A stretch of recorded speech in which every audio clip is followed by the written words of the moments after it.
So let's begin. It's 8:10. If there are others join, they can take it up from there. So last week we looked at two of the IPSAS. IPSAS means International Public Sector Accounting Standards. We looked at IPSAS 2, 12, and 3. Now, the IPSAS is a new highly examinable course at the ICAG. And so we are required to know the IPSAS for public sector, just like you know IFRS and then IAS for a private sector entity. I will mention again that the IPSAS forms about 20% of the exam. I'll also remind you some of the things I tell you or I told you about how to study the IPSAS. I have given you the IPSAS. I think not all, let with a few. I'll let with a few, but I've given you majority of them. And then in learning the IPSAS, I mentioned that for all the IPSAS, look at the objective. Please, I'm sharing a screen. I hope you can see my screen. Yes, sir. If you are studying an IPSAS, the one I have sent you, study the objective of the standard because you can be examined on it. So they can ask you IPSAS 14, which is event after reporting date. What is the objective of this standard? They can even ask you the scope. What is the scope of IPSAS 14, events after the reporting date? They've asked before. I think they asked about one of the IPSAS, the scope, either cash flow, IPSAS 2 or so, or IPSAS 24, I think budgeting. So these are the things. And then all the IPSAS know the measurement criteria for assets, liability, or I mean, any of the elements of financial statements, know the recognition criteria as well. So one, measurement criteria for all the elements of financial statement of that particular IPSAS we are studying, or all the IPSAS, know the recognition and due recognition criteria, know the disclosure. So some students have memorized in their mind. They know all the IPSAS. If you ask them, oh, what is IPSAS 14? He can tell you, oh, IPSAS 14 is events after the reporting date. However, if you ask him, okay, what is the objective of the standard, or what is the scope, or what are the several measurement criteria, disclosure, due recognition, the student might not know. And these are the things the examiner will ask you questions on. And then again, in one question, so for example, the ICA syllabus said that you have preparation of financial statement for public sector entities. That is one part of the exams, which is 20 marks. Then we have the IPSAS, which is also 20 marks waiting in the exams. So you can have preparation of financial statement, then they will infuse in some of the IPSAS. Example, in the additional information. If you watched last week's video, I try explaining how you can be asked about IPSAS 2 on the inventory, how they ask the question, current replacement cost. These are some of the things they can ask in the exam. Okay, so let's move fast. Let's look at IPSAS 14. The objective of IPSAS 14, that is event after the reporting date, is to prescribe when an entity should adjust its statement or financial statement for event after the reporting date. Now, what do you mean by event after reporting date? Let's assume in 2019, when COVID started, you have reported your financial statement, 2019, 31st December. Then in 2020, COVID came. What are some of the things, the events that you think happened in 2020 that can affect or impact 2019 financial statement? That's what we mean by events after reporting date. Let me also state, I know most of you are doing FR.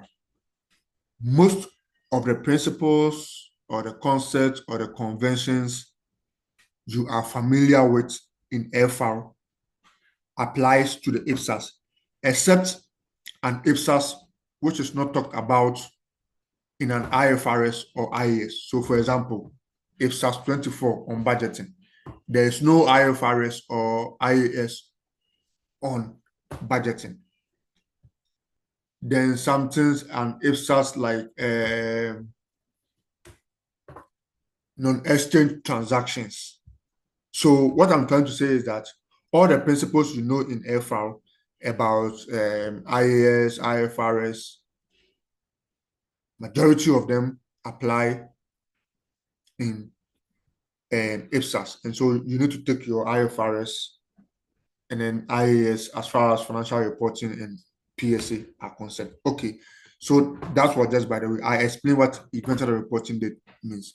That an entity shall adjust its financial statement for event after the reporting date, and disclosure that an entity should give about the date when the financial statements were authorized for what? Issue, and the event after reporting date. Now, let me explain this one. You see, most companies, especially as far as Ghana is concerned, financial statement ends in 31st December each year, and then begin from 1st January. Now, normally, after the financial year, auditors will come in and audit you. Then you will file your returns with Registered General Ghana Revenue Authority by April. The list is by June when you go for an extension. Now, don't forget that the financial statement is from 1st January to 31st December, let's say 2024. But look at here, disclosure that an entity shall give about the date when the financial statements were authorized for issue about the event after the reporting date. Now we are in 2025. By April, auditors will finish auditing you. And so the dates in which the directors of the company will sign, don't forget the financial statement, the board of directors must sign, and the auditors must also sign. So you are talking about the dates when the financial statements were authorized for issue. These dates would normally be between, let's say, somewhere in March or April, when the auditors have finished their audit and the directors are required to sign before the auditors will sign. So as at the date they are signing, what must happen? So take 2020, when COVID, don't forget that COVID started in 2019, but it was declared a global pandemic, let's say, in Ghana, I think somewhere in March or so, 21st March or something March, at 8th March, I don't know, somewhere around March. So what are during that day that the directors signed for the financial statement to be issued, what events had happened in 2020 that you think might impact 2019 financial statement? Okay. Then again, this IPSAS 14 also requires that an entity shall not prepare financial statements. This standard also requires an entity should not prepare its financial statement on a going concern basis if event after the reporting date that the going concern advancing is appropriate. Now, who can explain to me going concern? Somebody should read what I just read. Start from the standard also requires. Who is reading for me? Please, I read. Okay, go ahead. The standard also requires that an entity should not prepare its financial statement on a going concern basis if events after the reporting date indicate that a going concern assumption is not appropriate. Should not prepare its financial statements on a going concern basis. So, in 2019, the financial statements are prepared. Then, event after reporting date in 2020, COVID what came. The company began losing its customers, losing its major suppliers. The company began to lose sales. Sales drop, profit drop. The company now begin to lay workers off. These are what we call, the company also begin not to be able to pay for its debt or payables as and when they fall due. And so we will have indications of what going concern. By the way, what's the meaning of going concern, by the way? Who can tell us? What's the meaning of going concern? What does it mean? Going concern, what does it mean? Please, can I try? Yes, please go ahead. The concept that the business will keep running in the long term. In the long term, yes, without the intention of collapsing. Good. So we are saying if an entity get an indication that the entity, the going concern is very questionable, then the entity should not prepare financial statements on a going concern basis. Now, what is the scope here? That an entity that see most of the standards, all the standards, you see it begins with an entity that prepare financial statement under the accrual basis. So apply this standard for accrual, disclosure, if events ahead. You'll see most of this. Then again, I also mentioned all the answers I have sent you. Look at the definitions very carefully. The examiner sometimes go there and pick a word, a phrase, a clause, or whatever for an ask you for a marks of, let's say, 3 marks. In fact, if you're able to get these 3 marks, you are only left with 47% to be called chartered accountant and move on with your life. Isn't also? So events after the reporting date, what are they? They are those events, both favorable and what? Unfavorable. In my case, it could be what? The COVID. That occurred between the reporting date. What is the reporting date? The reporting date is January to December 31. And the date when the financial statements are authorized for issue, this is the date that the directors sign. So after the auditors have finished doing their audits, in fact, they are required to finish by, let's say, sometime March or even first week in April. So about 30th April, they will file with GRA and the Registrar General. So by 30th April, they might have finished what? Signing the financials and authorized for issue.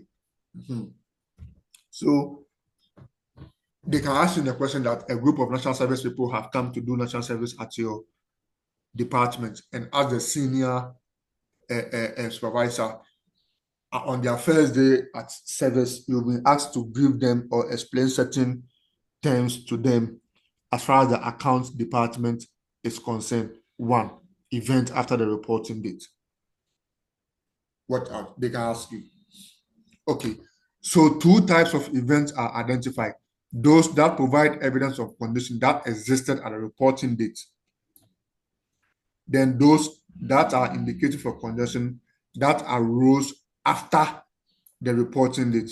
Now, if you check those that provide evidence of condition that existed at the reporting date, in such those events, you have to make what? Adjustments. So we call them adjusting events after the reporting date.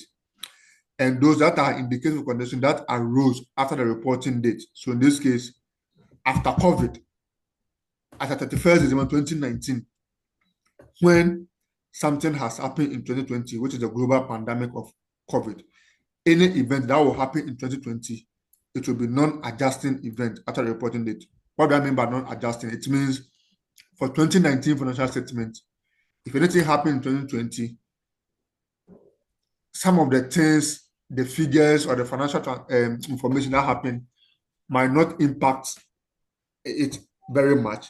But don't forget that COVID began when? 2019. So those that provide evidence of condition that existed at the reporting date, adjusting events. So in 2019, we may have to, let's say, the sales figure. We may either have to adjust sales figure, either upwards or downwards. Cost of sales, either upwards or downwards in that direction. So there are two events. You see, this thing you are doing, you are benefiting twice. If you are not doing FR, as you are treating this, you are benefiting from FR at the same time. If you are doing FR, it means you are having double what? Tuition. Is it not so? Okay. Authorize the financial statement for issue. So what does it mean? In order to determine which events satisfy the definition of event reporting date, it is necessary to identify what? Both the reporting dates and the dates on which the financial statements are authorized for issue. I've explained this already. The reporting date is the last day of the reporting period to the financial statement relate, 31st December. In this case, Ghana. Some countries or entities, they may have different reporting dates. Let's say some have 31st July and all that. The date of authorization for issue is the date when the financial statement have received what? Approval from individual or body with the authority to finalize what? Those financial statements for issue. The audit opinion is provided on those finalized what? Financial statements. Okay.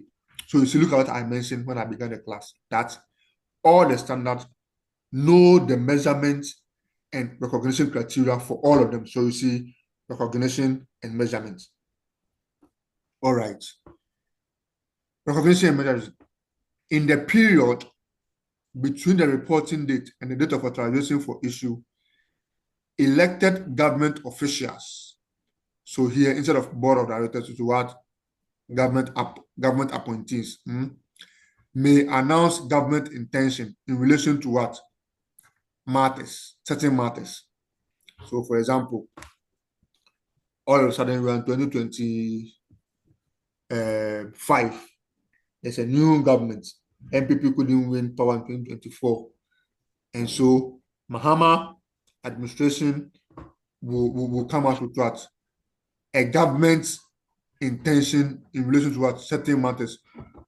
Oh, the Mahama say, please, the Agenda 111 hospital, let's put a stop to it. Let's put a stop to it. Meanwhile, it must be started by the previous what? Government. So this is what we are saying here. Whether or not this announced government intention will require recognition adjusting events depend on what? One, whether they provide more information about the condition existing at the reporting date, and then two, whether there is sufficient evidence that they could be what? Fulfilled.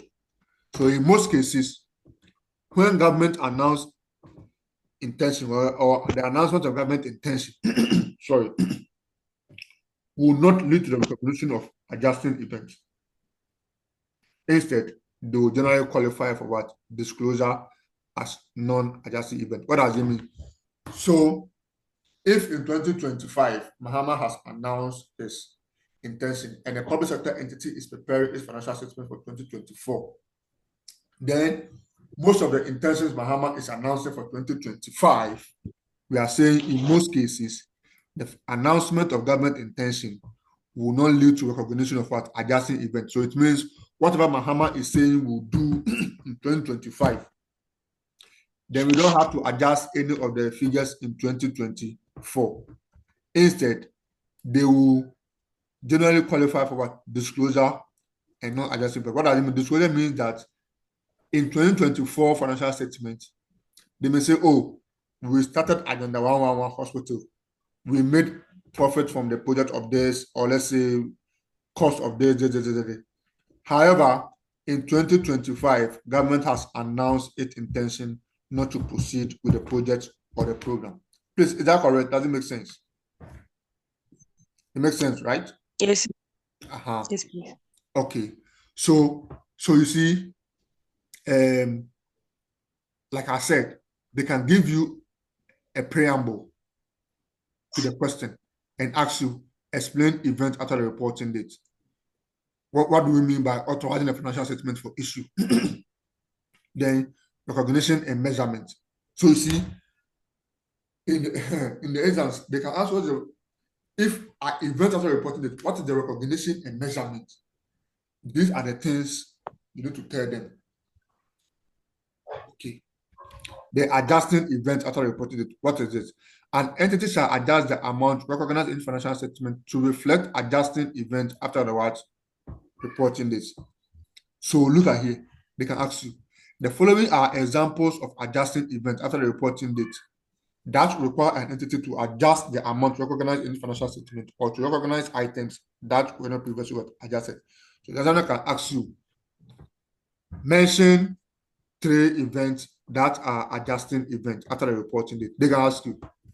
Now, 1, the settlement after the reporting date of a court case that confirms that the entity has a present obligation at the reporting date. So we were there. No, somebody, you can take the government to court. We were there. No, in 2025 January, the court declared that a Ministry of Education should pay judgment debt to, let's say, Victoria for a breach of contract. Don't forget, we are reporting for 2024, but the decision came in 2025. So we are saying the settlement after the reporting date of a court case that confirmed that the entity had a present obligation at the reporting date. Now, the court proceedings and everything began in 2024, but judgment came against the government in 2025. That's what we are saying here. Okay. The entity adjusts any previously recognized provision related to the court case in accordance with IPSAS 19. Please. Who can tell me the equivalent of provisions, contingent liabilities, and contingent assets in FR? Which standard talks about provisions, contingent liability, and contingent assets in FR? I mean, tell me the equivalent in either it's an IAS or IFRS. Who can tell me? Yes.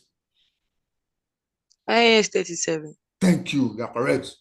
You are correct. So you see, I mentioned to you that the same principle you are using, just that here the numbers change and there are no much difference. So instead of IAS 37, here is IPSAS 19. Okay, let's continue. You see, the PSA is not difficult. In fact, it is the only course, even if you have your master's in accounting or whatever, your PhD in accounting, when you're coming to write ICA, you will write this course, even if you have your master's in whatever. PFC is not exempted. Okay, so let's continue. So what is the next example of an adjusting event after reporting date that require an entity to adjust the amount recognized in the financial statement? The second one is what? The receipt of information after reporting date indicating that an asset was impaired at the reporting date. Now, in exams, when we end here, I'll mark you. Let's say you forgot to add, or that amount is there, or the amount of a previously recognized impairment loss, for that asset to be what? Adjusted. You know impairment, right? Okay. Then the determination of the reporting date of the cost of asset purchase or the proceeds from assets sold before the reporting date. Determination of the reporting date of the amount of revenue collected during the reporting period. And determination of the reporting date of performance bonus payment to be made to staff. And discovery of fraud or error. That's what the financial statement are incorrect. Oh, I wanted to show you the financial statement of FarmWork for 2019. The auditors reported that before they began the audit, management of FarmWork reported to the auditors that during the year, a staff stored inventory of FarmWork amounting to 1.8 million.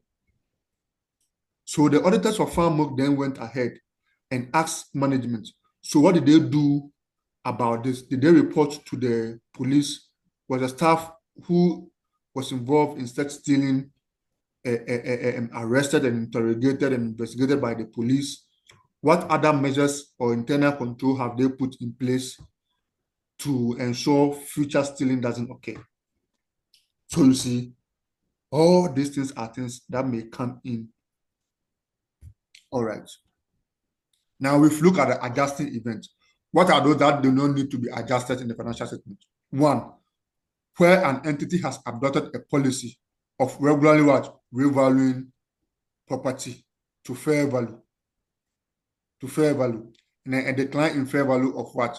Property between the reporting date and the date when the financial statements are what? Recognized. All right.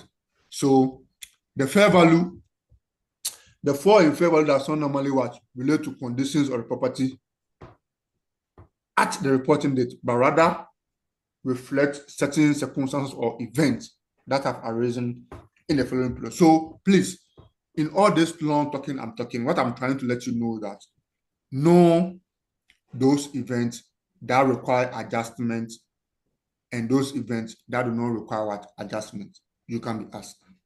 The second one is where an entity charged with operating particular community service program decides after the reporting date, but before the financial statements are what?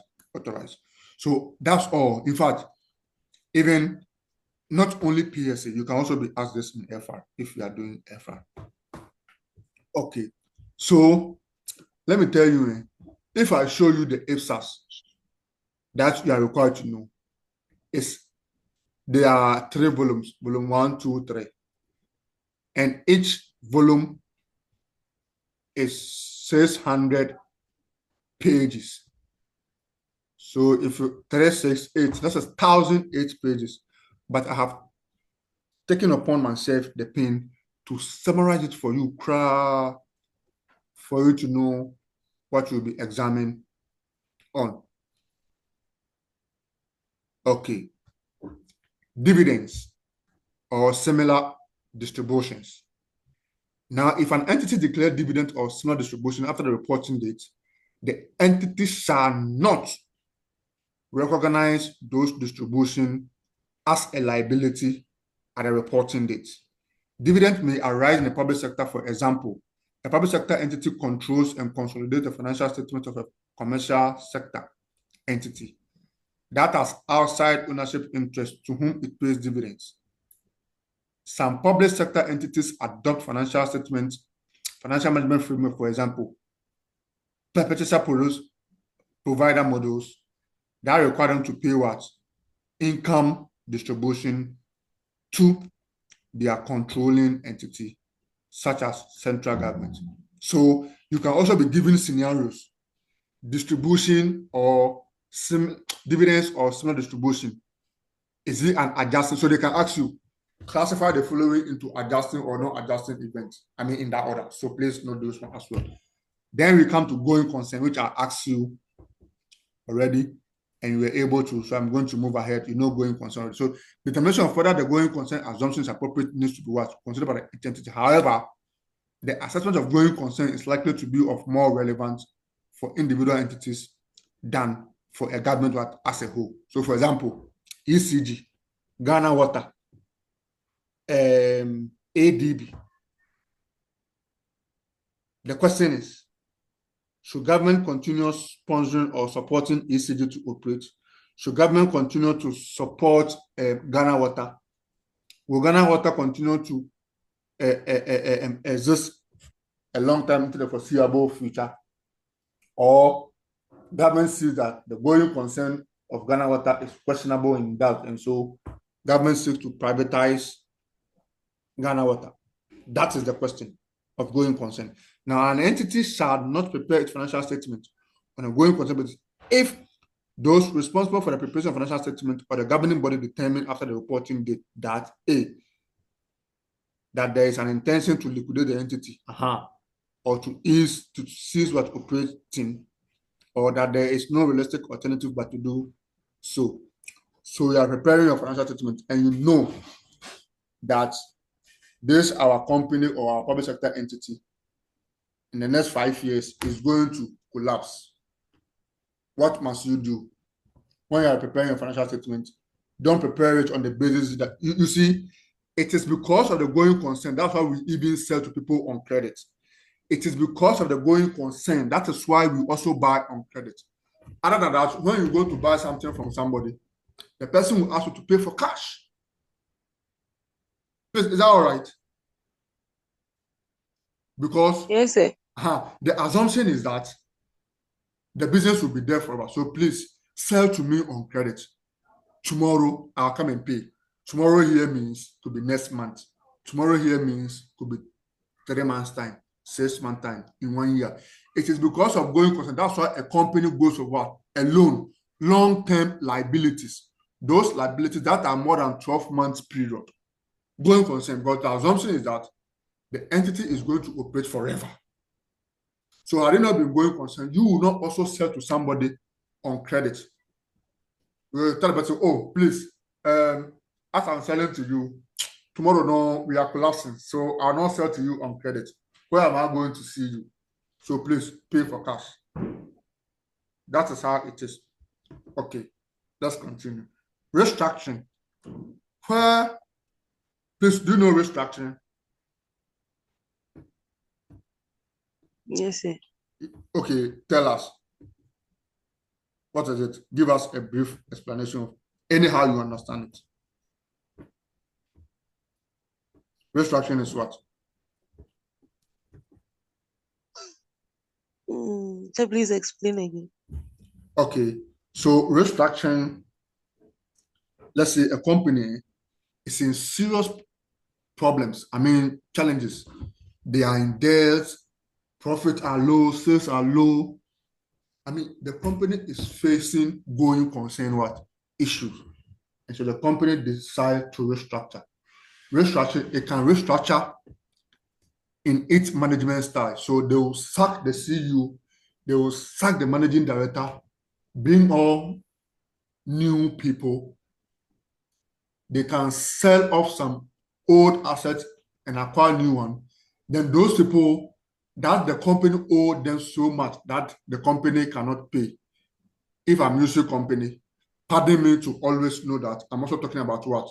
Public sector covered what? Entities, because we are doing PSA.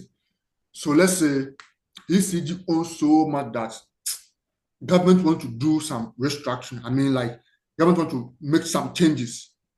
Looking at the management structure of ECG, the board, then some of the assets and liabilities. Let's say ECG owe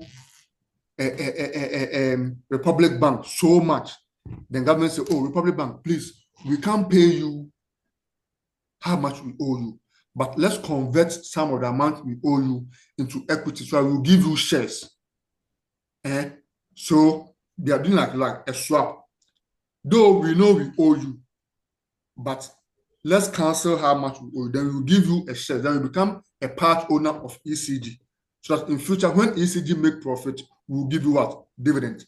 Don't forget, when you owe somebody, you pay the person what? The principal plus what? Interest. But when somebody has a share in your company, what do you pay the person? The person takes what? Dividend. That is those factors of what? Production. So in effect, you are no more going to pay the loan or how much you owe to the person. It's all right. But rather, the debt or the loan will be converted into equity and the person will become a part owner. These things are done so that the entity will have some briefing space in order to recover and then come back on track on its feet. So where a restructuring announced after the reporting date make the definition of non-adjusting events, the appropriate disclosure are made in accordance with these standards. Disclosure. So IPSAS 14, what are the disclosure requirements? Which the examiner can ask you. Disclosure of date of authorization for issue. Oh, I wish I can prepare. Let me show you something. Let me stop sharing this. I'll come back to it. I'm going to share with you an audited account which shows when a financial statement was approved for issue. I'm going to show you a financial statement I prepared over the week. I'll show you what this thing. Good. Share this.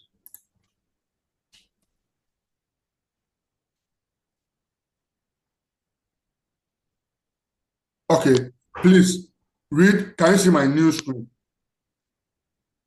Yes, please. Read point 8. What does it say? Approval of financial statements by the order of the board. Mhm. The financial statements were approved by the board of directors on On that. so please hold on. I'll take this thing for signing on Monday. When they finish signing, the director finish signing this thing, then the auditor, which is me, will go ahead to what? Sign. Are you getting me? So let's say they signed, what is Monday's date?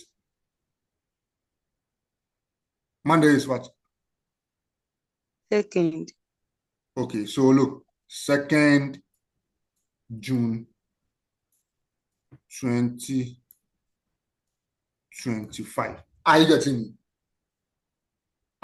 Yes, please. And are signed on its behalf by, so the board of directors, the first, it should be two board of directors, their names to be here. So this is what I'm going to look at briefly. I just wanted you to have a practical feel of it. Let's go back to where we were.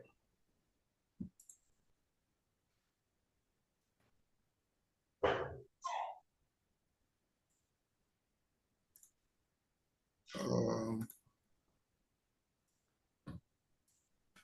okay, so we are back. Disclosure of date of authorization for issue. So I think you saw that, isn't it? That's what you read. All right.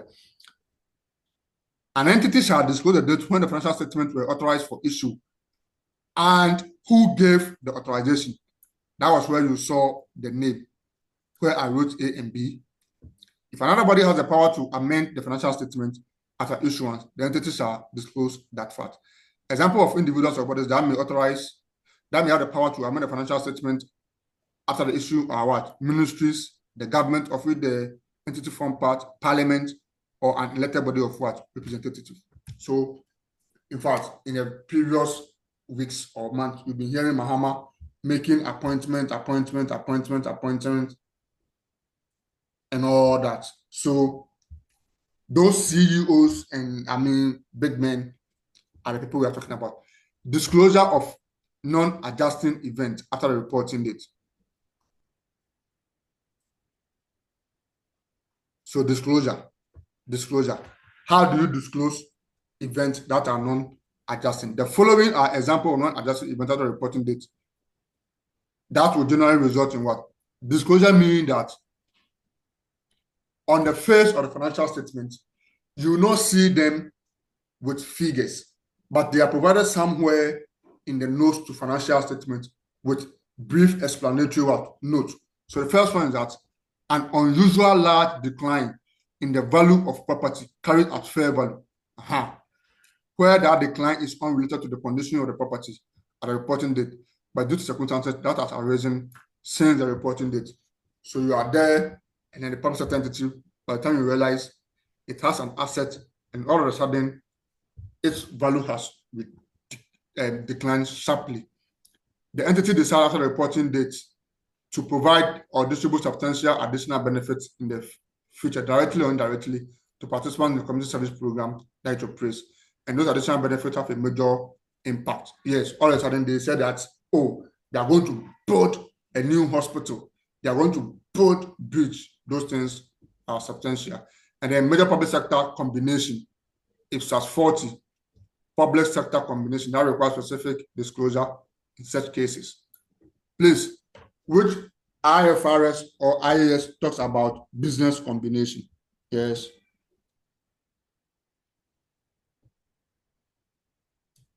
Mm-hmm.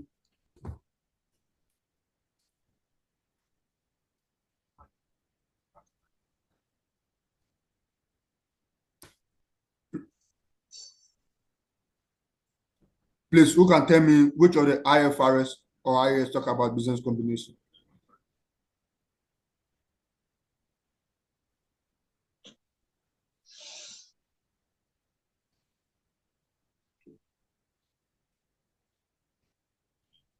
Yeah, I've forgotten the standard. Okay. So I think it's either IFRS 10 or IFRS 3 is fair values, right? Yes. So it's either IFRS 10 or 20. But what I'm trying to drive at is that just like for business combination, the same thing is in IPSAS, which is IPSAS what? 40. Then announcing a plan to discontinue an operation or a major program, disposing of assets or certain liabilities due. If all of a sudden the entity requires that, oh, they are going to close down ECG, they are going to sell major equipment and machinery of ECG, then those things are what? Non-adjusting events, but they need to be disclosed somewhere in the notes to the financial statement. Then major purchase and disposal of assets and all that. So these are the things we are required to know as far as IPSAS 14 is concerned. Here, fortunately for you, those of you who fear calculation, there's no calculation. But remember, PSA can sometimes be like 70% theory or 60% theory. The rest will be calculation. So that is that. Let's move on to the next IPSAS. The next IPSAS. I think the exams I was talking about, it was about IPSAS 4, the effect of changes in foreign exchange rates. Please, who knows that IFRS or IAS for this one? It's IAS 21, correct? Yes. You have to know all your. It's IAS 21. If you like, if you are using Google, check. It's IAS 21. IAS 21 is about what? Functional currency. Yes. The effect of changes in foreign exchange rates. Yes. So you see, when I give you the IPSAS, I give you the IAS or the IFRS. Okay. The effect. So the question I was talking about, they asked in that PASCO, they asked of the objective of what? IPSAS 4. So we're going to look at the effect of changes in what? Foreign exchange what? Rates. You agree with me that you'll be hearing, hey, dollar na kosoro, dollar na kosoro, dollar na kosoro, dollar na perform, dollar na perform. In the past few weeks or months, you realize that what? The dollar keeps falling against the cedi. What are the effects? That's what we are going to look at. And should the dollar keep rising, what are the effects? That is the effect of what? Changes in foreign exchange rates. The objective of this standard is that an entity may have what? Transaction in foreign currencies, or it may have foreign operations, or may present a financial statement in what? Foreign currency. Yes. So many government entities or even private entities, aside having the cedi account, they also have what? A dollar account, euro account, pound sterling. So what is the objective of IPSAS 4? The original standard is to prescribe how to what? Include foreign currency transactions and foreign operations in financial statement of an entity, and how to translate financial statement into what? Presentation currency. Please take note. You see, I want you to know the IPSAS where it will come in the exam. I don't want you to be taken by surprise. You people are lucky because in my previous class from 2022, I wasn't too hard on the IPSAS to the current ICA syllabus, which has weighted about 20% of the content of IPSAS in the exams. So you can't do away with IPSAS in the exams. Okay, let's continue. So all the things I have told you how to study, the objective, the scope, measurement, recognition, due recognition, disclosure, know for all the IPSAS. The principal issues are: one, which exchange rates are to use, and two, how to report the effect of changes in one exchange rate in the financial statement. Yes, you are a company. You have some people owe you in dollars, some people owe you in pounds at the end of 31st December 2024. You also owe some people. You have some money in your bank account, which is $1. or a pound or euro. Now, the exchange rate, when we began from January, has not been fixed throughout. So we began from January to 31st December 2024. Now, the question is, which exchange rate are you to use?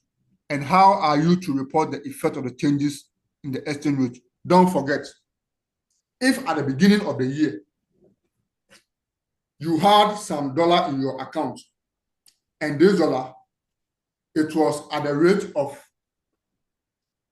let's say, 20 cedis per a dollar. At the end of December, the dollar rate is now 15 cedis. What is the effect? How are you to report the effect of the change? Have you gained? Because look, if somebody owes you, let's say in January, $5,000, as at that time, the dollar rate was 20 cedis. But in December, the dollar rate is 15 cedis. The person owes you how much? $1,000. As at January, the person was owing you, the dollar rate was 20 cedis. Now, in effect, the person owes you 200,000 if you have to convert the 1,000 cedis to 20 cedis per dollar, isn't it? Now, if in December, then the dollar rate has reduced to 15 cedis, it means the person is now going to owe you how much? 150,000. Is it also? Have you lost or you have gained?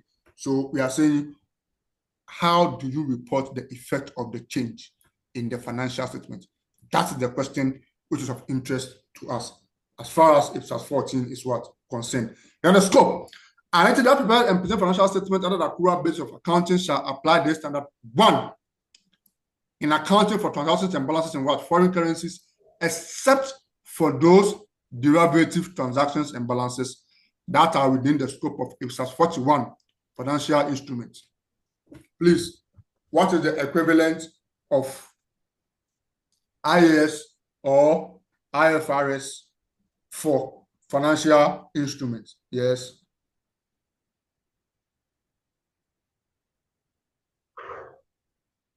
Have you heard of IFRS 9 before? Okay. Vic, do you have access to the internet at the moment?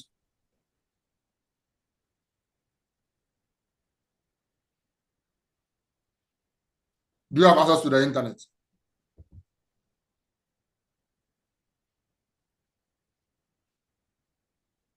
Okay, let's move on.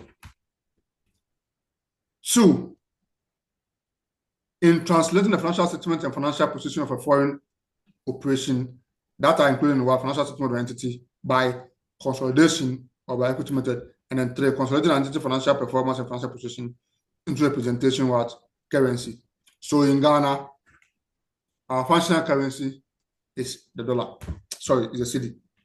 If you are reporting and you have some hard currency in euro, pounds, or dollar, you need to convert or translate them into what? The functional or presentation currency, which is the what? The Ghana cedi. That's what this one is saying. Like I mentioned, definitions are very, very important. Closing rate.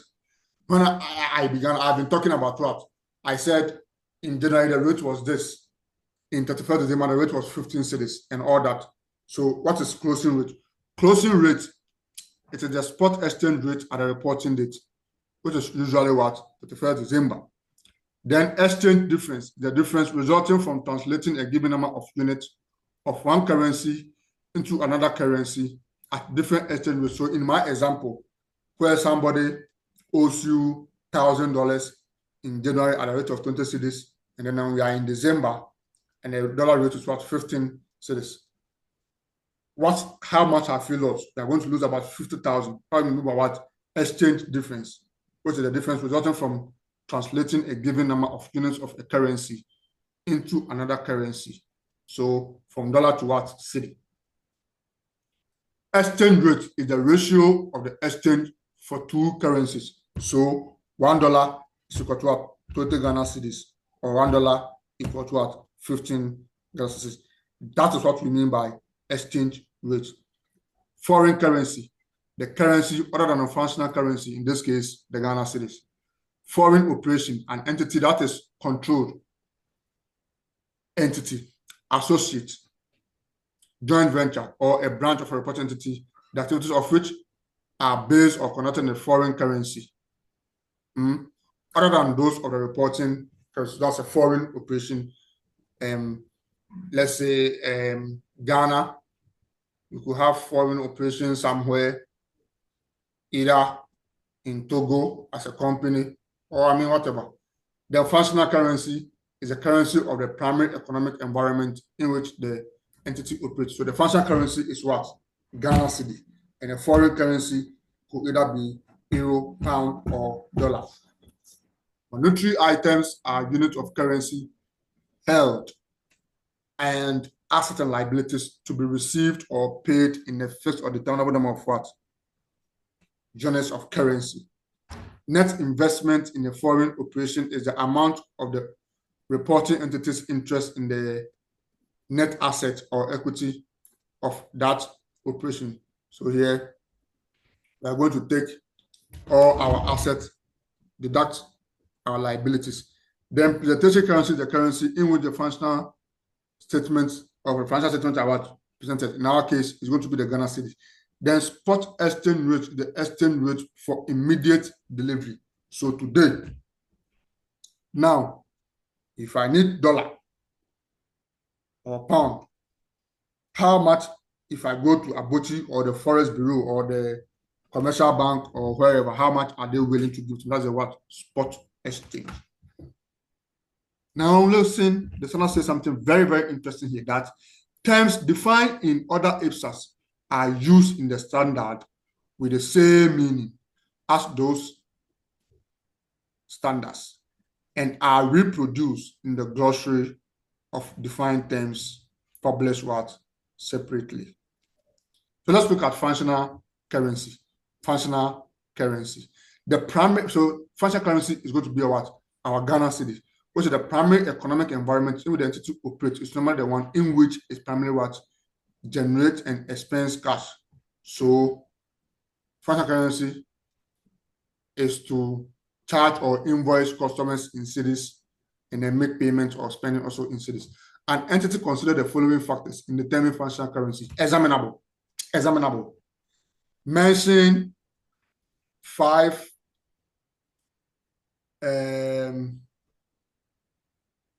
factors that an entity considers in determining a functional currency. They can ask you the currency itself, that revenue is raised from, the currency that revenue is raised from, such as taxes, grants, and fines. Then the currency that mainly influences sales price for goods and services. Then the currency of the currency of the country whose competitive forces and regulation mainly determine the sales prices. Then 2, the other factor that are considered in determining functional currency is what? The currency that mainly influence what? Labor, material, and other costs of providing goods and services. All right, so we can be asked this one in the exams. Monetary terms. What are monetary terms? The essential features of monetary items, is a right to receive or an obligation to deliver a fixed or determined what? Number of units. Example, so monetary items, you can be asked, monetary items include social policy obligation and other employee benefits to be paid in cash, provisions that are to be settled in cash, lease liabilities, and other cash dividends. They can ask you this in exams. Watch out. Net investment in foreign operation. An entity may have a monetary item that is receivable from or payable to a foreign operation. An item for which settlement is neither planned nor is likely to occur in the foreseeable future is in substance a part of the entity's net investment in that foreign operation. Such monetary items may include long-term receivable loans. They do not include receivables or trade payables. So net investment in foreign operation. Here, what happens is that let's say you have a bank account in the US, it is in dollars, isn't it? Then again, this bank account is an asset for you that you have in the US. It's an asset. Then again, you also owe some people in the US. You have bought some items in the US you need to pay. Now, instead of you changing cities here into dollars to pay in the US, you rather use your dollar account in the US to what? To pay. By net investment in a foreign what operation. Our entity may have monetary item that is receivable from or payable to a foreign what operation. Or some people also owe you in the US in dollar. You can ask them for the money to pay for your testing. Recognition of exchange differences here is very, very important. Recognition of exchange differences. Now, exchange differences arising on the settlement of monetary items or on translating monetary items at rates different from those at which they are translated on the initial recognition during the period on the previous financial settlement shall be recognized in surplus or what? Deficit in the period in which they arise, except exchange differences arising on monetary items that form part of the reporting entity's net investment in a foreign operation. Please, have you heard statement of profit and loss and other comprehensive income? Have you heard it somewhere before? Statement of profit and loss and other comprehensive income. Have you heard it somewhere before?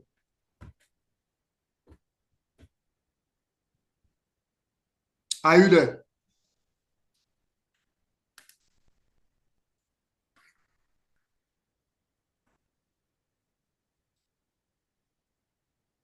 All right. So, reporting foreign currency transactions in functional currency.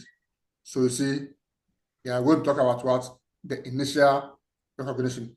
Somebody should read initial recognition. Yes, who is reading?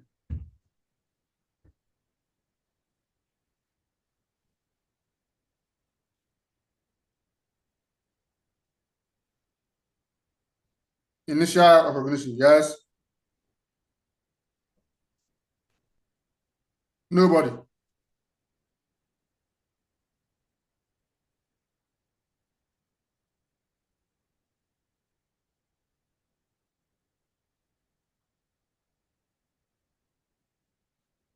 Okay. Reporting foreign currency transactions in the functional currency.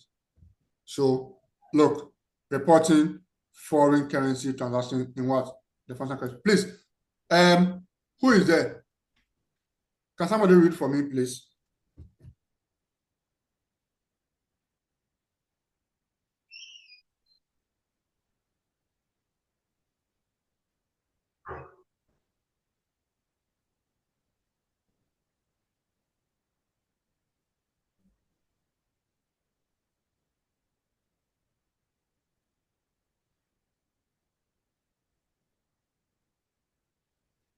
All right.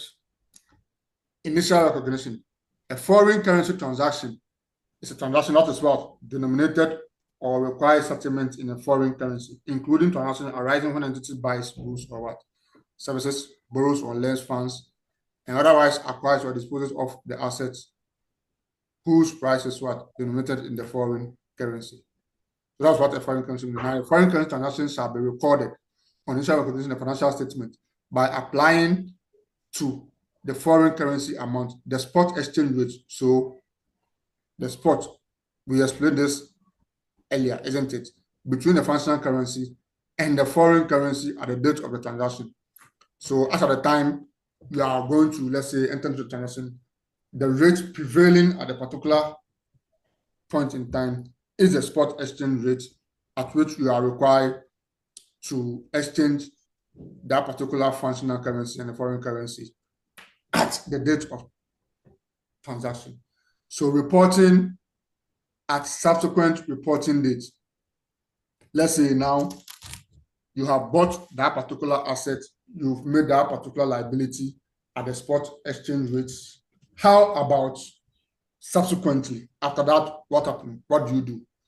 At each reporting date, foreign currency monetary items shall be translated using the closing rate. So you might have bought an asset in January at a particular rate, but initial subsequent recognition, let's say at the end of the year, you are going to use what? Translated using the closing rate 31st December. Is that okay? Then non-monetary items that are measured in items of historical cost. Non-monetary items. So get a difference. Monetary items and non-monetary items. Non-monetary items to be what? Assets held in let's say asset excluding bank, isn't it? So non-monetary items are measured in terms of historical cost in foreign currency, shall be translated using the exchange rate at the date of the transaction, and non-monetary items that require fair value in a foreign currency shall be translated using the exchange rate at the date when the fair value was determined. Don't forget, in exams, if there should be a theory for such a question, they will give you the rate that was prevailing at the end, at the reporting date, the rate that particular exchange transactions, was made. Yeah. So change in functional currency. Where there is a change in an entity functional currency, the entity shall apply the translation procedure applicable to the new functional currency prospectively from the date of what? Change. What does prospective mean? Meaning from now into the future, but not respectively, not yesterday or the previous period. So that is that for our IPSAS 4. Now let's look at IPSAS 5. Please, IPSAS 5, borrowing cost. What is the equivalent of IAS or IFRS for borrowing cost? Yes, who knows? Who knows?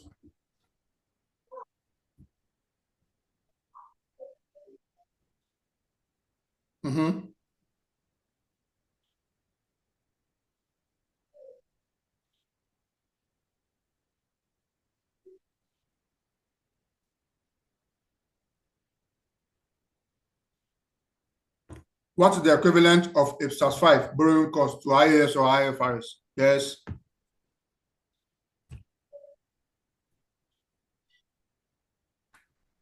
I can't hear you.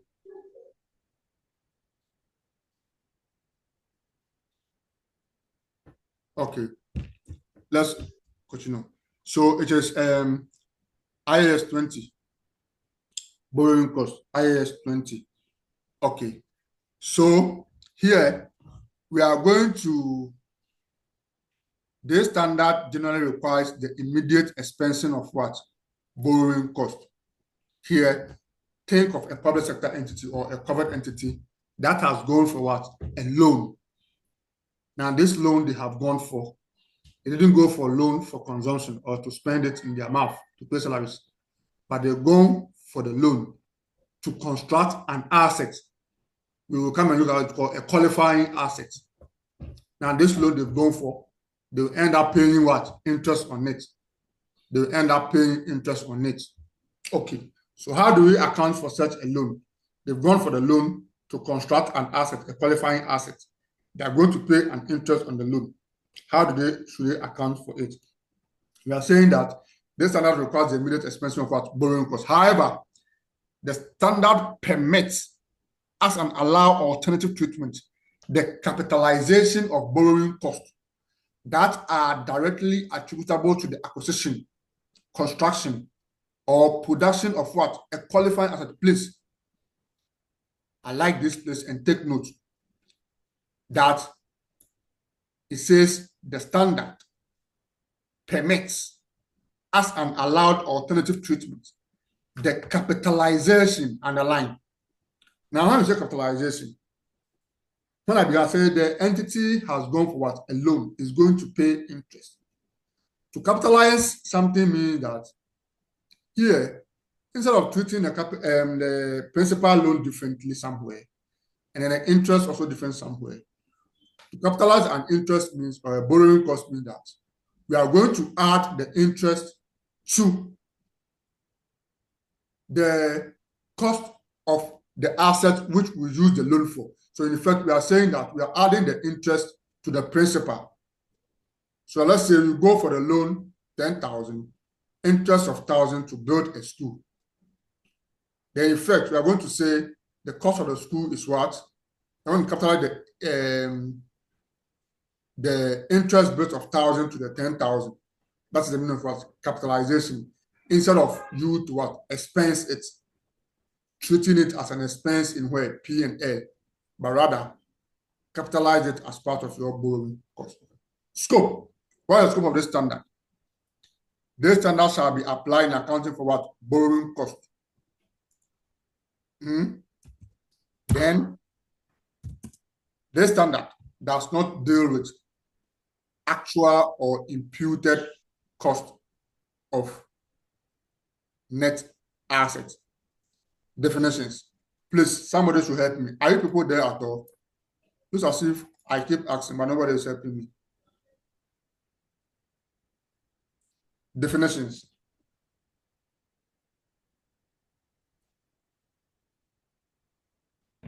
Who is helping me?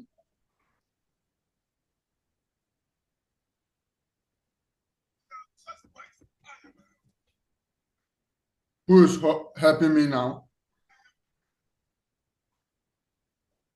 Oh.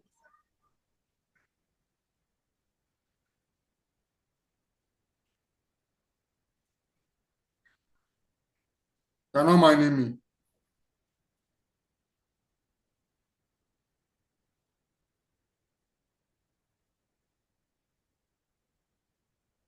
Okay. All right. So the following terms are used in a standard with the meaning specified. Please, these meanings are very, very, very important. Borrowing costs are the interest and other expenses incurred by the entity in connection with what? Borrowing funds. So processing fees, interest, everything. Qualifying assets. They can ask you this in the exams. Qualifying assets is an asset that necessarily take a substantial period of time to get ready for its intended what? Use. Borrowing cost may include. So here, we're asking you, what are the components of borrowing cost? Interest expense calculated using effective interest method as described in where? IPSAS 41, financial instruments.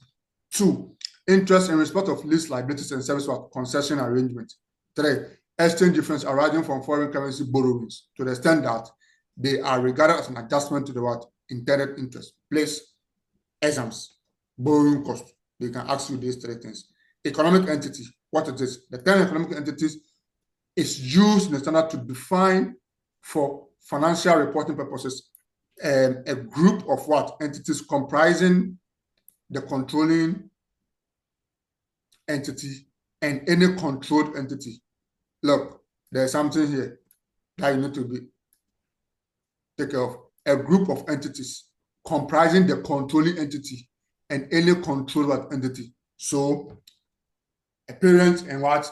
A branch comprising the controlling entity and any controlled what? Entity. Okay. Net asset or liabilities. I think I explained it earlier. Net asset or liability is a term used to refer to the residual measure in a financial statement position. That is asset less liability. This one you know, and very simple. Qualifying asset. Example of qualifying asset about office building, hospital infrastructure, assets such as what? Roads, bridges, and potential facilities and inventories that requires a certain period of time to bring to the condition ready for what? Use. These I'm rushing on these terms because they are terms they can ask you in the exam. Borrowing cost, benchmark treatment. How do you treat it in the books? Borrowing cost, benchmark treatment. Borrowing cost, benchmark treatments. Okay. Recognition. Very, very important. Recognition.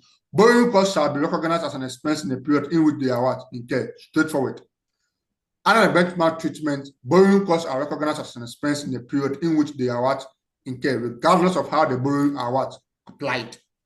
Disclosure. What are you to disclose as far as borrowing is concerned? The financial statement shall disclose the accounting policy adopted for what? Borrowing costs. Borrowing costs allowed What are the alternative treatment? Recognition. Borrowing costs shall be recognized as an expense in the period in which they are incurred, except to the extent that they are capitalized in accordance with what borrowing costs that are readily attributable to acquisition, construction, or production of qualifying assets are those borrowing costs that will be being avoided if the outlays in the financial statement are not what? Made. These are all straightforward. Okay. So borrowing costs eligible for capitalization. Another matter or issue also lies here. So when you go for a loan to construct a qualifying asset, now you know what are the qualifying assets. All those, incidental expenses as far as the loan is concerned that you incur, which of them qualify for what? Capitalization. The borrowing costs that are directly attributable to the acquisition, construction, or production of the qualifying asset are those borrowing costs that would have been avoided if the outlays on the qualifying asset had not been what? Made. This makes sense.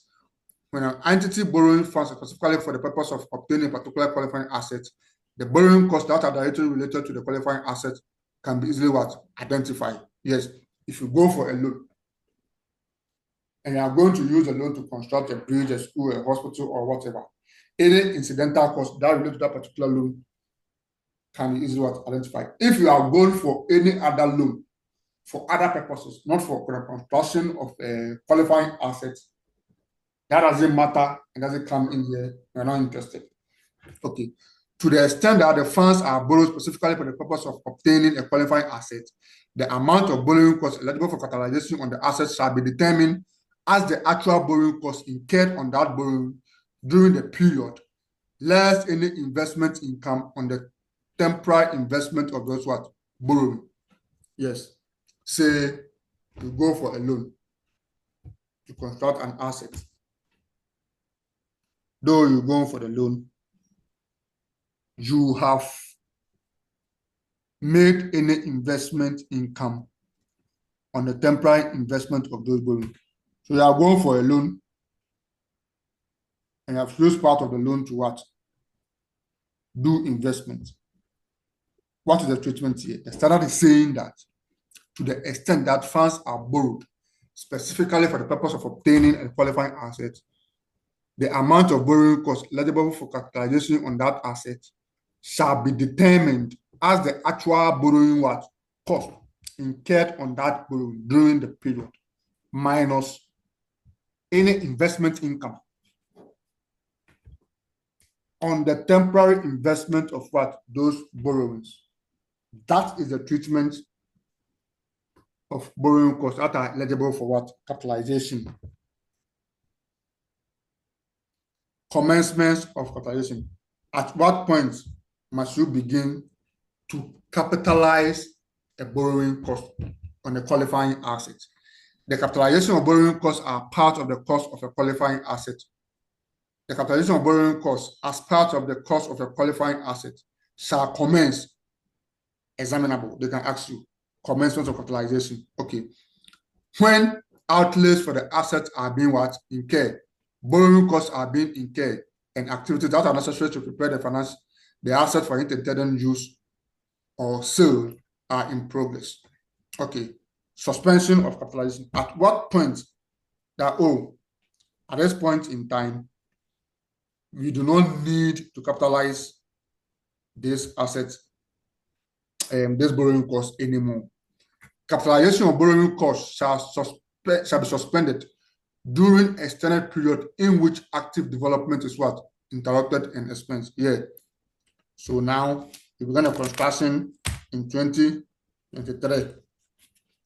Then all loans and expenses as far as all borrowing costs on the asset is concerned, when you began construction in 2023, you were capitalizing. Then up to a point somewhere in 2024, the project halted. The project halted. It means capitalization of borrowing costs shall be suspended during the extended period in which the active development is what? Interrupted and expense. Cessation of capitalization. So here, Suspension is suspension and should be seen different from what? Cessation. Okay. Capitalization of borrowing costs shall cease when substantially all the activities necessary to prepare the qualifying assets for its intended use or sale are complete. Now you finish constructing the school, the bridge, the road, or whatever. And so stop the what? Capitalization. Stop the capitalization. What are we required to disclose as far as borrowing cost is concerned? The accounting policy adopted, the amount of borrowing cost capitalized, the capitalization rate used to determine the borrowing cost eligible. These are the things we are required to disclose. Now, the examiner can ask you, the standard requires for us to know what the difference between what borrowing cost and transaction what cost. Very, very important. Accounting for borrowing cost may not be consistent with accounting for transaction cost. The accounting for borrowing cost and transaction cost should be consistent because they consider either borrowing cost to be the type of transaction cost. Borrowing costs are directly attributable to the borrowing. For example, the issuance of a government financial instrument. Therefore, they meet criteria of what transaction cost. Or transaction cost to be a type of borrowing cost. This view is based on the methodology applied in calculating the effective interest rates of a financial what instrument. This is because some transaction costs are added to or subtracted from the principal amount of financial instrument when determining the gross proceeds of a borrowing in order to determine the effective interest rate. So this is how the standard seeks to differentiate between borrowing cost and transaction cost. All right.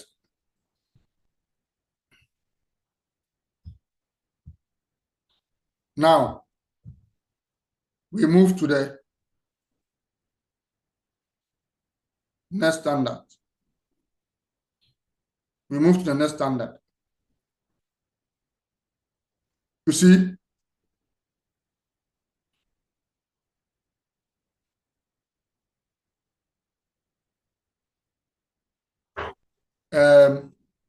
all these things we are doing,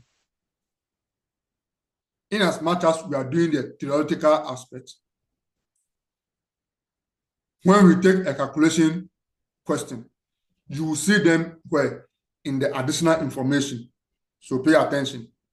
So when we take a practical question and we see additional information, then I'll tell you, you see, this IPSAS. That's what it's saying. This is how we are going to treat it. So bear with me. Financial instrument presentation. Financial instruments presentation. So the objective is that to establish the principle for presenting financial instruments as liability or net worth, assets and equity, and for offsetting financial assets and liabilities. Now, this IPSAS applies to the classification of financial instruments from the perspective of what? The issuer into financial assets, financial liabilities, and equity instruments. The classification of related interest, dividend, or similar distribution, losses and gains, and the instances in which the financial assets and financial liabilities should be offset. Now, there is something here. I want to take it again, very important. It says it applies to classification of financial instruments from the perspective of who? The issuer. Issuer.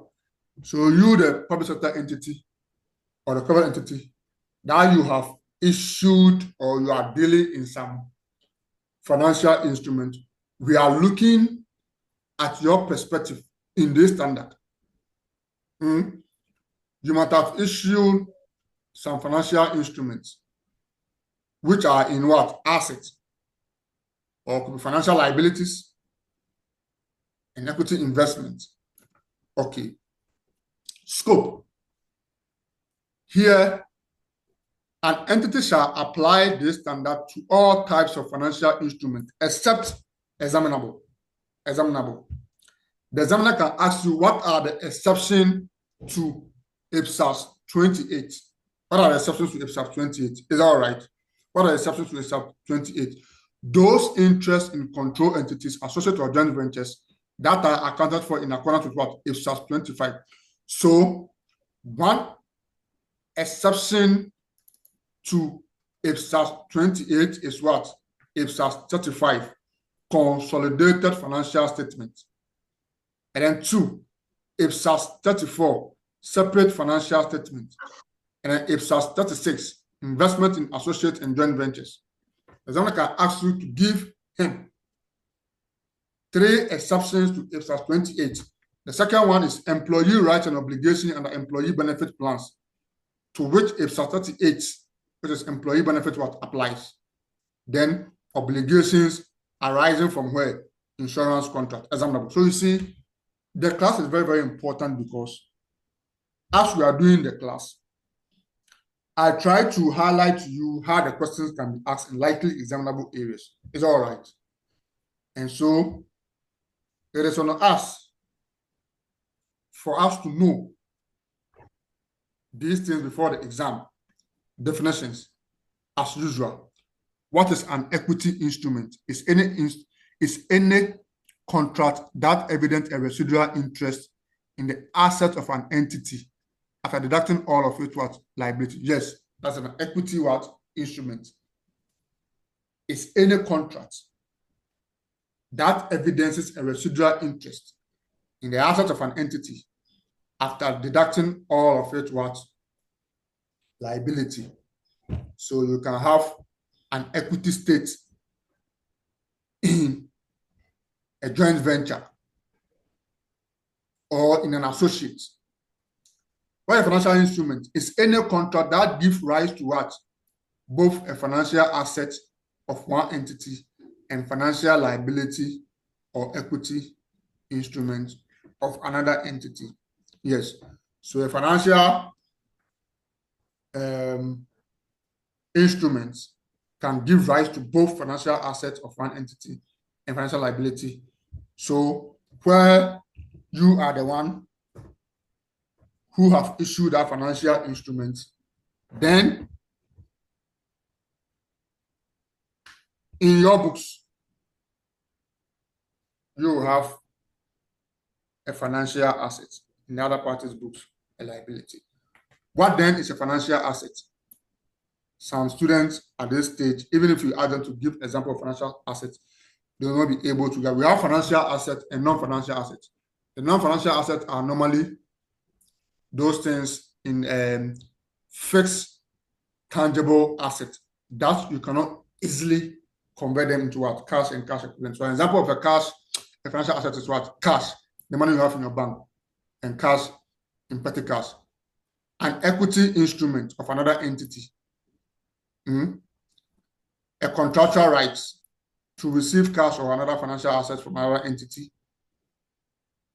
or to exchange financial assets or liabilities with another entity. Then another financial asset is what? A contract that will or may be settled in the entity's own equity instrument and is a non-derivative. It's a derivative that will or may not be settled. So please, we are required to know example of a financial asset. All this as far as the exams is what concerned. What's a financial liability? A financial liability is any liability that is a contractual obligation to what? Deliver cash or another financial asset to another entity, to exchange financial asset or liabilities with another entity, and a contract that will or may settle in the entity's own equity instruments in that order. So if you look at the standard, it says that financial instrument presentation. We have financial instrument disclosure. So this one is presentation alone. We will come back to. Now I have financial instrument measurement. So pay attention. IPSAS 28 is on what? Financial instrument presentation.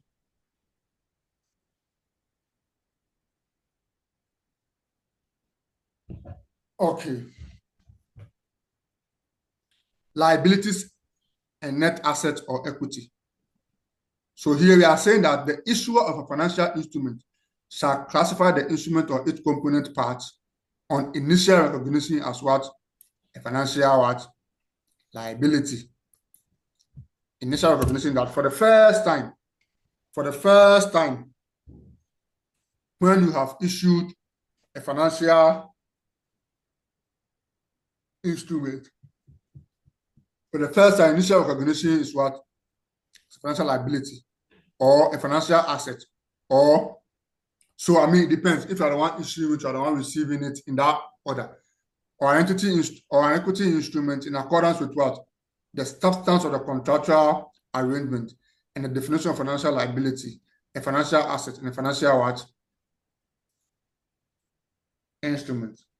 When an issuer applies the definition of financial instrument above to determine whether a financial instrument is an equity instrument rather than a financial liability, then the instrument is an equity instrument if and only if both conditions A and B are what? Met.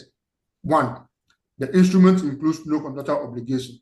And then two, if the instrument will or may not be subject in the issuer's own equity and is a non-derivative, a derivative will be subject by the issuer in exchange. So that is something we are also required to know. Hello? Then, putable instruments.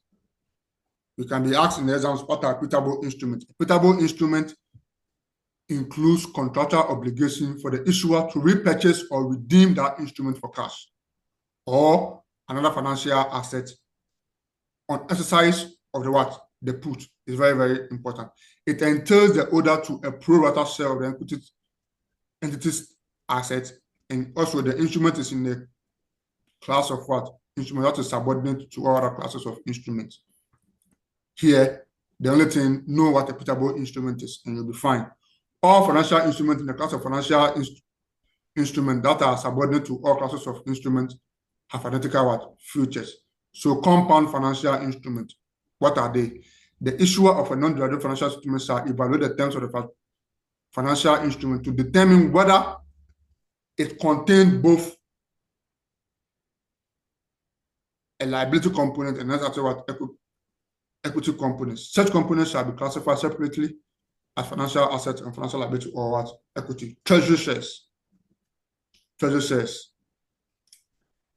You are saying that if the entity will acquire its own equity instrument, those instruments, as treasury shares, shall be deducted from what? Net asset or equity. No gain or loss shall be recognized in surplus or what? Deficit on the purchase or sale or issue or cancellation of the entity's what? Own equipment. Once we know this, we will be fine. So the rest are, I mean, interest, dividend, or small distribution, losses and gains. They are simple things we need to read and understand. There will not be surprises. Offsetting a financial instrument, financial asset against financial liability. This one are also straightforward English presentation. Write-ups from the standard that when you read, you shouldn't be found wanting. So here we are saying that a common example of financial assets representing a contractual right to receive cash in the future and corresponding financial liability representing a contractual obligation to deliver cash in the future are accounts receivable and payable, notes receivable and payable, loans receivable and payable, then bonds receivable and what? Payable. In each case, one party's contractual right to receive or obligation to pay cash is matched by the other entity's corresponding obligation to pay or right to what? Receive. And this shouldn't be something difficult at all.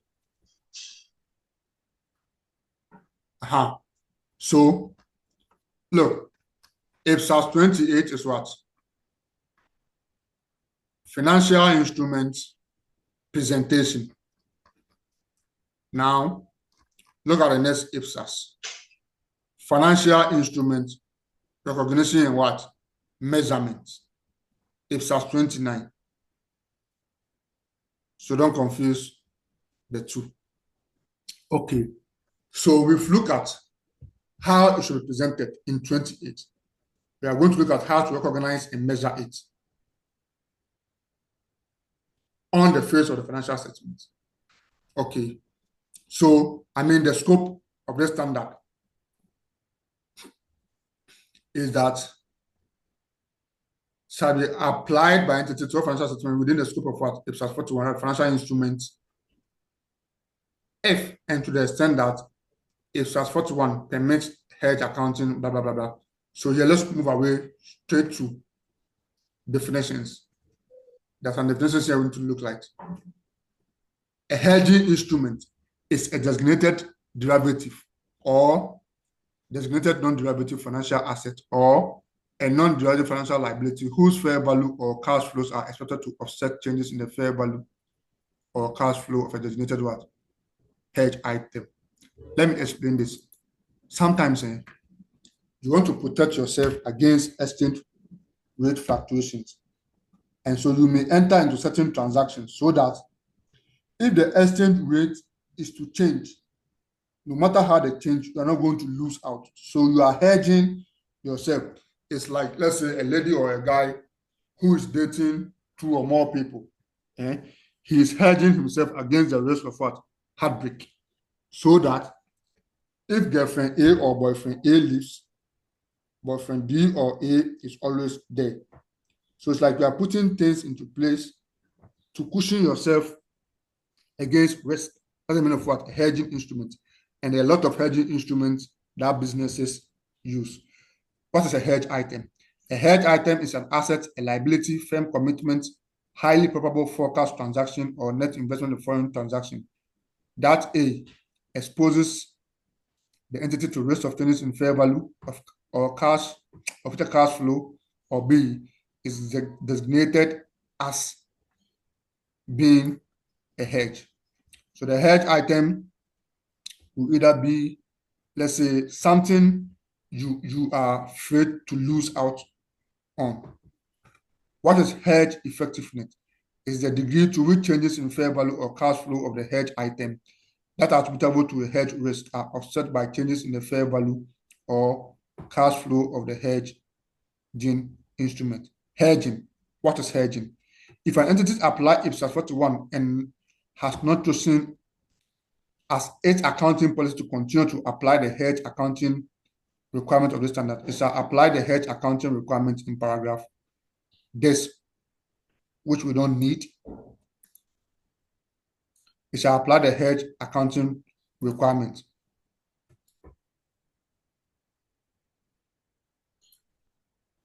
The hedge accounting requirement. So we can take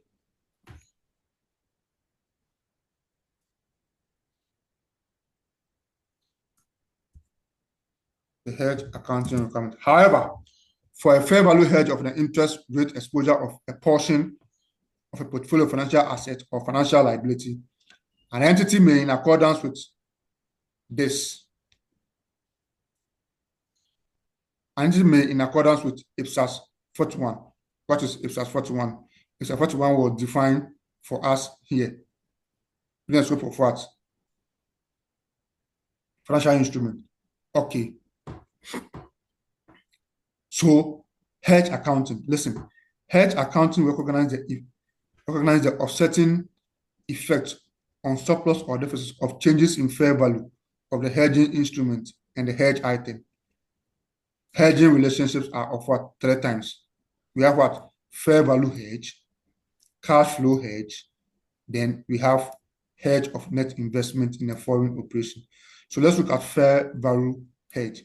A hedge of the exposure of the changes in fair value of a recognized asset or liability, or an unrecognized firm commitment, or an identified portion of an asset, liability, or a firm commitment that is attributable to a particular risk and could affect what? Surplus or deficit. So when we say fair value hedge, we are looking at an entity's exposure to changes in fair value. And these changes, how are they going to affect surplus or deficit or net profit or loss? Say if it's a private entity.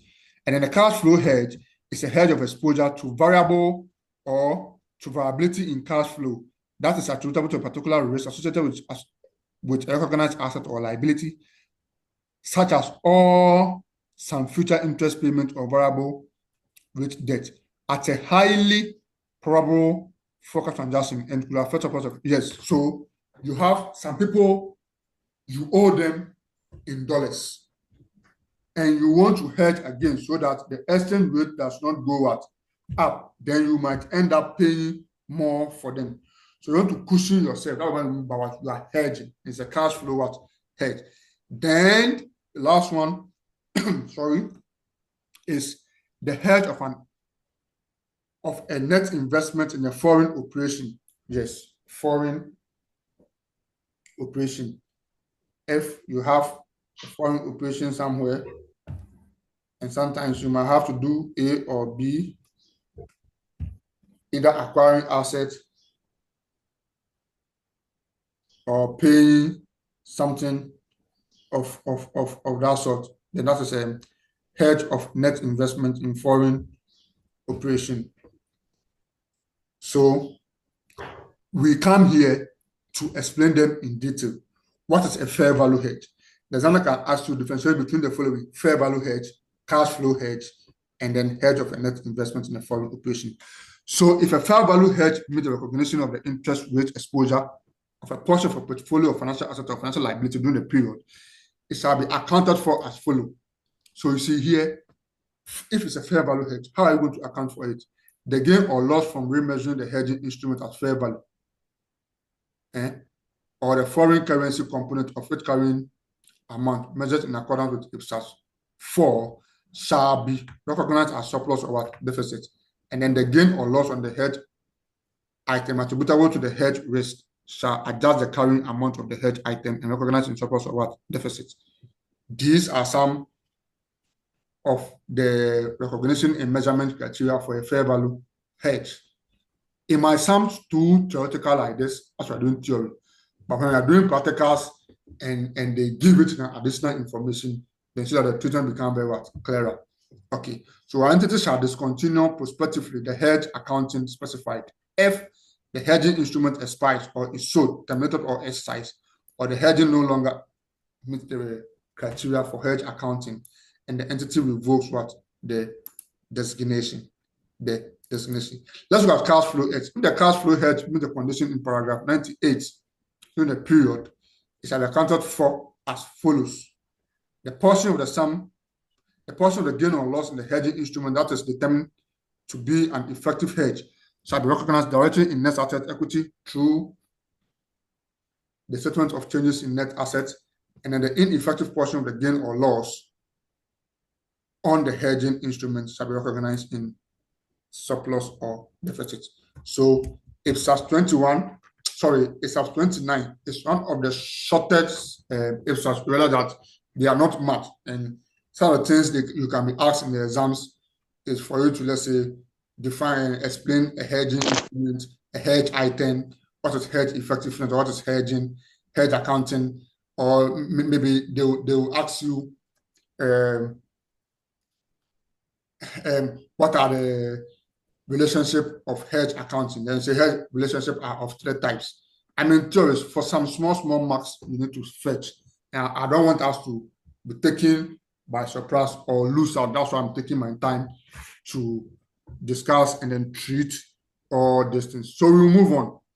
So you see, look at how financial instruments, we started from IPSAS 28, which is financial instrument presentation. IPSAS 29 is financial instruments recognition and measurement. IPSAS 30 is financial instrument disclosures. So in exams, pay attention about that particular IPSAS you've been asked. It's very, very important. Disclosure. Disclosure means things we are not going to present them on the face of the financial statement, but we are going to disclose them somewhere in the notes of the financial statement. So the objective is that to provide disclosure in the financial statement that enable a user to evaluate, 1, the significance of financial instrument for entity financial position and financial performance, and the nature and extent of risks arising from what financial instrument to which the entity is what exposed during the period, and at the time of the reporting period, and how the entity managed those risks. So the principle in this standard is that it complements the principle for recognizing, measuring, and presenting financial assets and financial liabilities, which have been discussed in financial instrument 28 and then IPSAS 41 financial instrument. Scope. Look at this scope. It is what? 3? No, more than 3, 4, or even 5. So this standard shall be applied by all entities to all types of financial instruments, except exceptions. I really like the exceptions, but I can ask you the exception to IPSAS 30. So IPSAS 30 shall apply by all entities to all types of financial instruments, except those interests in control entities, associates, or joint venture that are accounted for in accordance with what? IPSAS 34, separate financial segments. IPSAS 35, consolidated financial statement. IPSAS 36, investment in associates and joint ventures. 2, employee rights and obligations. 3, rights and obligations are rather under insurance contracts. 4, financial instruments, contracts and obligations under the share-based payment transactions. Then last one, instruments that are required to be classified as equity investment in accordance with paragraph 15 or this. So we don't need this. As investment, we don't need this one. Okay. This standard, so this is the main scope. Apply to recognize. This standard applies to recognize and recognize financial instruments. Recognized financial instruments include financial assets, financial liabilities that are within the scope of what? IPSAS 41. Unrecognized financial instruments include those financial statements that, although outside the scope of IPSAS 41, are within the scope of this standard, such as some loan commitments. So please, something is very important to me here. They can ask you in the exams, what are recognized and unrecognized financial instruments? Please, if it can, you'll be taken care of here. The standard applies to contract to buy or sell non-financial items that are within the scope of IPSAS 41. Definitions, very, very important.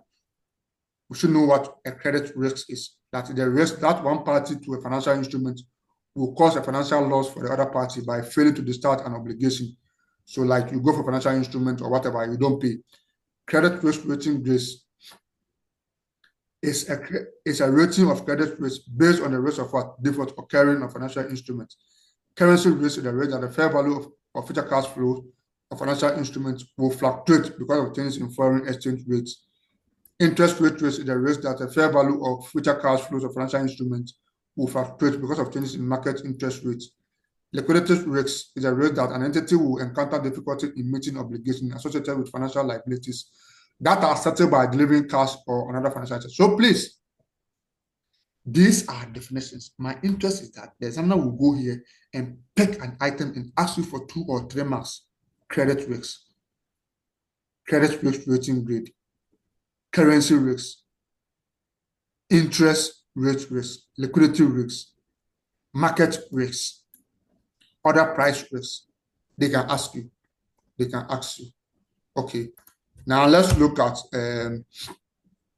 classification of financial instruments and levels of what? Disclosure and levels of disclosure. When this standard requires disclosure by class of financial instruments, an entity shall group financial instruments into classes that are appropriate to the nature of the information disclosed and that take into account the characteristics of those financial instruments. An entity shall provide sufficient information to permit the reconciliation to the line items presented in the financial statement. So that's all what you need. You can even start from here, and that will be all for you. An entity shall provide, you can just start from there, and that will be all for you. Significance of financial instruments for financial position and financial performance. An entity shall disclose financial information that enable users of financial statement to evaluate the significance of financial instruments for financial position and performance. So you see users, conceptual framework. Do you remember? Okay. So here we are looking at significance of financial instruments for statements of financial position, category of financial assets, and financial liability. The carrying amount, when we say carrying amount, it is the cost less any, accumulated depreciation or impairment or whatever. The carrying amount of each of the following categories, as defined in IPSAS 41, shall be disclosed either in the statement of financial position or in the notes. Yes, so disclosure requirement. Pay attention. Disclosure requirement for IPSAS 30 is very, very important. Financial asset measured at what? Fair value through deposit, surplus or deficit. Financial liabilities at fair value through surplus or deficit. Financial assets measured at what? Amortized cost. Financial liabilities measured at what? Amortized cost. And financial assets measured at what? Fair value through net assets. So they can ask you the disclosure of financial assets in the statement of financial position. And that's all what we are required to know. Then let's look at financial assets or liabilities at fair value through surplus or deficit. If the entity has designated the fair value, has designated as measured at fair value through surplus or deficit, a financial asset or group of assets that will otherwise be measured at fair value through the net asset or equity or apportionment method, it will disclose one. So here we are going to look at financial assets or liabilities at fair value through surplus or deficit. What we mean is that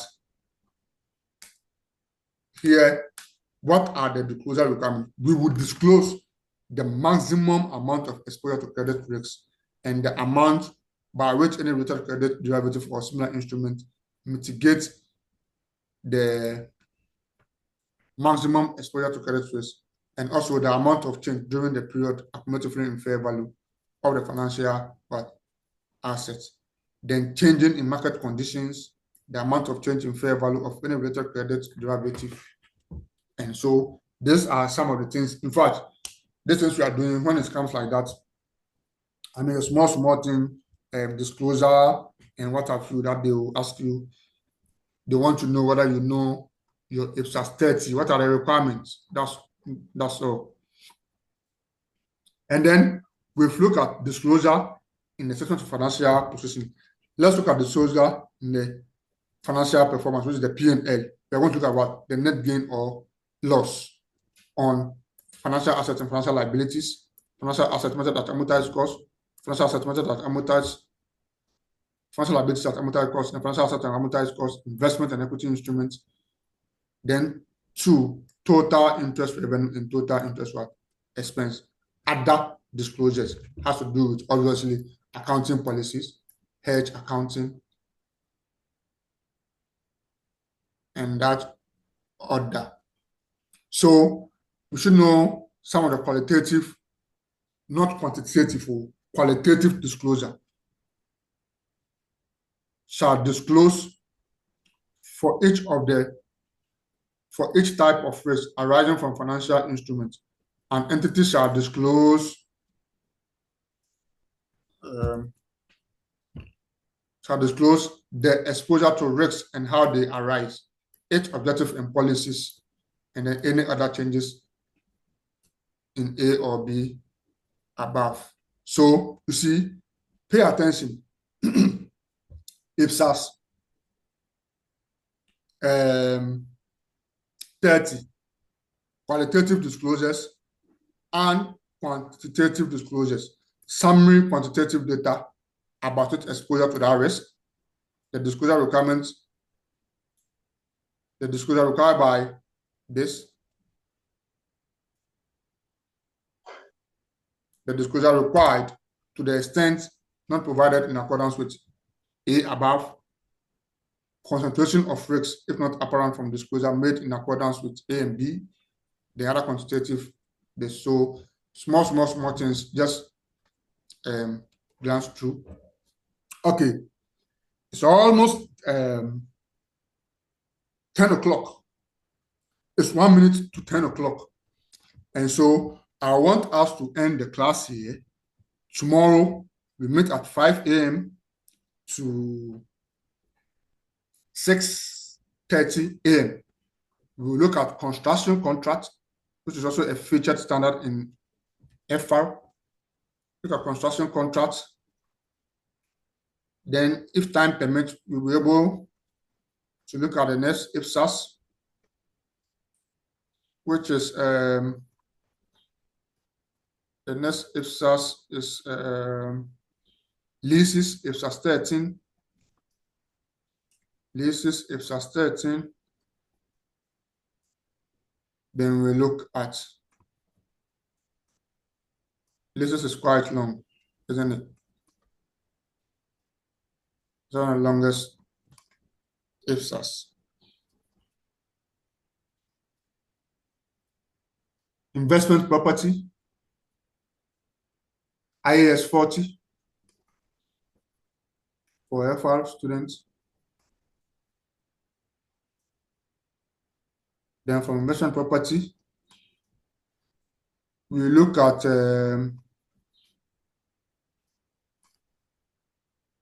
another IPSAS.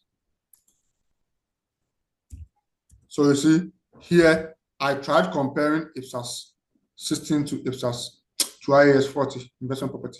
Then we look at IPSAS 17, which is IAS 16, property, plant, and equipment. So we end the class here. See you tomorrow, and goodbye.